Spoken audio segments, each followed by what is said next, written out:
Indian പൗരത്വത്തിന്റെ നിയമപരമായ തെളിവ് എന്താണ് എന്ന് നിർവചിക്കാമോ? പാസ്പോർട്ട് ഒരു യാത്രാരേഖയാണെന്നും പൗരത്വത്തിനുള്ള തെളിവല്ല എന്നും വിദേശകാര്യ മന്ത്രാലയത്തിന്റെ പ്രസ്താവന വിവാദത്തിലാവുകയാണ്.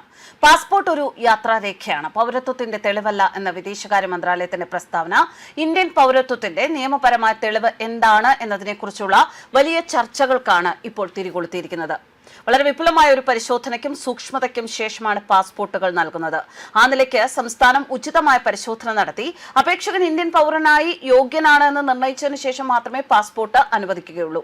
പാസ്പോർട്ട് സേവാ ദിവസ് ആഘോഷവേളയിൽ ബുധനാഴ്ച വിദേശകാര്യ മന്ത്രാലയ ഉദ്യോഗസ്ഥർ പാസ്പോർട്ട് പ്രാഥമികമായി അന്താരാഷ്ട്ര യാത്ര സുഗമമാക്കുന്ന ഒരു രേഖയാണെന്നും അത് പൗരത്വത്തിന്റെ തെളിവല്ല, ആഗോള സ്വീകാര്യത വർദ്ധിപ്പിക്കുന്നതിനും തട്ടിപ്പിനുള്ള സാധ്യത കുറയ്ക്കുന്നതിനുമായി പുതിയ ചിപ്പ് അധിഷ്ഠിത ഈ പാസ്പോർട്ടുകളിൽ ഉൾപ്പെടുത്തിയിരിക്കുന്ന ബയോമെട്രിക് ഡാറ്റ പോലുള്ള നടപടികളെക്കുറിച്ച് ഉദ്യോഗസ്ഥർ എടുത്തു കാണിക്കുന്നതിനിടെയാണ് ഇത്തരത്തിലുള്ള പരാമർശങ്ങൾ ഉണ്ടായത്. വിപുലമായ പരിശോധന, സൂക്ഷ്മത, ഇതിനൊക്കെ ശേഷമാണ് പാസ്പോർട്ട് ഒരു വ്യക്തിക്ക് നൽകുന്നത്. എന്നാലും രേഖ തന്നെ പൗരത്വത്തിന്റെ നിർണായക തെളിവായി കണക്കാക്കരുത് എന്നാണ് മന്ത്രാലയം പറയുന്നത്. ഒരുപാട് സൂക്ഷ്മതയ്ക്ക് ശേഷമാണ് ഒരു പാസ്പോർട്ട് നൽകുക. കൂടാതെ അത് നിരവധി സർക്കാർ ഏജൻസികളിൽ നിന്നുള്ള രേഖകളെ അടിസ്ഥാനമാക്കിയുള്ളതാണ്. 2013 ഒരു വിധി പരിശോധിക്കുകയാണെങ്കിൽ ഇന്ത്യൻ പൗരത്വത്തിന് പാസ്പോർട്ട് മാത്രം മതിയായ തെളിവായിരിക്കില്ല എന്ന് ബോംബെ ഹൈക്കോടതി വിധിച്ചിരുന്നു. 1987 ജൂലൈ 1 ശേഷം ജനിച്ച വ്യക്തികൾ പൗരത്വ നിയമങ്ങൾ പ്രകാരം നിഷ്കർഷിച്ചിരിക്കുന്ന ആവശ്യകതകൾ പാലിക്കണമെന്ന് കോടതി നിരീക്ഷിച്ചു. അതിൽ മാതാപിതാക്കളുടെ പൗരത്വ പദവി സ്ഥാപിക്കുന്നതും ഉൾപ്പെടുന്നുണ്ട്.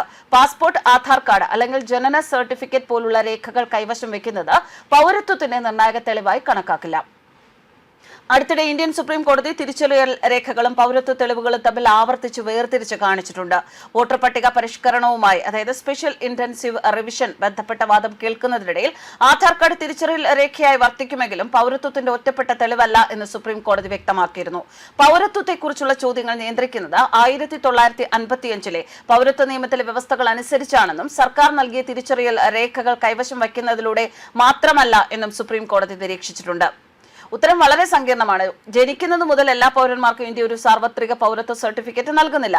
സാഹചര്യങ്ങൾക്കനുസരിച്ച് ഭരണഘടനാ വ്യവസ്ഥകൾ, 1955 പൗരത്വ നിയമം, ജനനരേഖകൾ, രക്ഷാകർതൃ പദവി, മറ്റ് അനുബന്ധ രേഖകൾ എന്നിവയുടെ സംയോജനത്തിലൂടെയാണ് പൗരത്വം നിർണ്ണയിക്കുക. എന്നാലും 1967 പാസ്പോർട്ട് നിയമത്തിലെ സെക്ഷൻ 5 പ്രകാരം അപേക്ഷ പരിഗണിച്ച് ആവശ്യമെന്ന് തോന്നുന്ന അന്വേഷണം നടത്തിയതിനു ശേഷം മാത്രമേ ഒരു പാസ്പോർട്ട് അതോറിറ്റിക്ക് പാസ്പോർട്ട് നൽകാൻ കഴിയൂ എന്ന വസ്തുത ശ്രദ്ധിക്കേണ്ടതാണ്.